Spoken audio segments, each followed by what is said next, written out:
திருவள்ளூர் மாவட்டம் கடம்பத்தூரில் புதுமாப்பிள்ளை வெடிகுண்டு வீசி வெட்டி படுகொலை செய்யப்பட்ட சம்பவத்தில் குற்றவாளிகளை கைது செய்ய கோரி உறவினர்கள் மற்றும் பொதுமக்கள் சாலை மறியல் போராட்டத்தில் ஈடுபட்டனர்.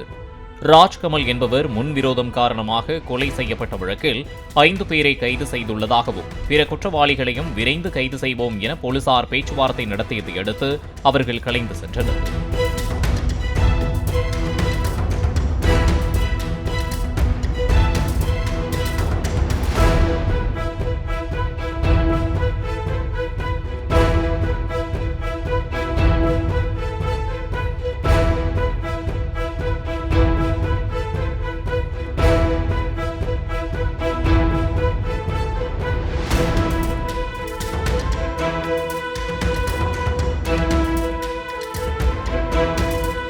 பிளே ஸ்டோர் மற்றும் ஆப் ஸ்டோரில் இருந்து பாலிமர் செயலியை QR கோடு மூலம் பதிவிறக்கம் செய்யுங்கள்.